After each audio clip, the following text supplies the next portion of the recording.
Okay, so have you noticed something? Like, when was the last time we had a national day of mourning here in the U.S.? That's a good question. Yeah, it's not something that happens all the time, right? It's actually been a while. You have to go all the way back to 2018 for George H.W. Bush. Yeah. And now we've got one coming up on January 9th for former President Jimmy Carter. Right. I remember that. So that's what we're diving into today, this whole idea of a national day of mourning. A lot of folks had questions about what it actually means. Like, what's open, what's closed. We've gone through all the news articles, the official announcements, so we've got you covered on all the details. Yeah, it can be a little confusing for sure. Totally. But it's actually pretty fascinating, too. It's not just about, is the mail running? It's kind of a window into how, like, the whole country takes a pause, to honor a former president. Yeah, I agree. It's a unique moment. It's definitely not a holiday, right? It's not like President's Day where everything just shuts down. Exactly. It's kind of like in-between space. Life doesn't completely stop, but there's definitely a shift. And, that played out in some pretty interesting ways. One of the things that really caught our attention was the stock market. Oh, yeah, I saw that. Pretty unusual, huh? Totally. So the Nasdaq is closing all its markets. And that means not just equities, which are basically stocks, but also options, those contracts to buy or sell stocks later. Right, a full closure. And even more than that, they're holding a moment of silence at 9:20 a.m. Eastern Time. Wow, yeah, that's really saying something. You don't see that every day. No, you don't. I think it really shows how much respect President Carter had, even in the financial world. Yeah, absolutely.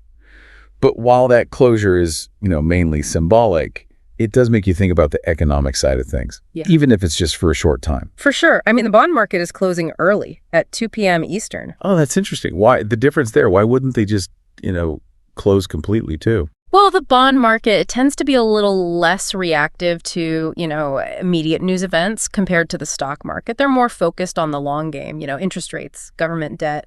So they're acknowledging the day of mourning, but their day-to-day operations aren't quite as tied to the kind of instant reactions you see with stock prices. Makes sense. Okay, let's move on to something that affects pretty much everybody. Mail delivery. A lot of people are wondering about that, especially packages. So the USPS, they're suspending their regular mail delivery. Yep, but there's a chance you might still get some package deliveries. Really? Huh.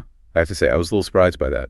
Yeah, well, we live in a world where everyone expects their packages, like yesterday, right? It's all about next day delivery. So I guess it's kind of a balancing act, trying to maintain the somber nature of the day while also recognizing how much our economy depends on those services. You're right. It's kind of a reality check, how intertwined our daily lives are with these systems. Okay, so let's talk about the government. All federal departments and agencies are going to be closed.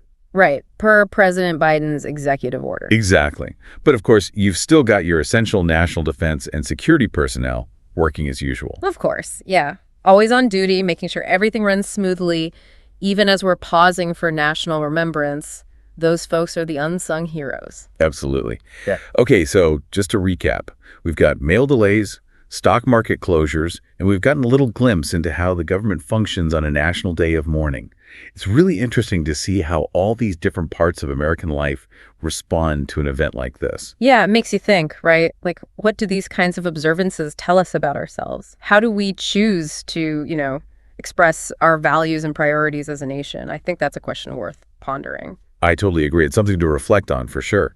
So I'm curious, how do you mark these kinds of events? What does it mean to you personally? That's a good question. Well, thanks for joining us for this deep dive. It's been a really interesting conversation. My pleasure. It's always good to chat.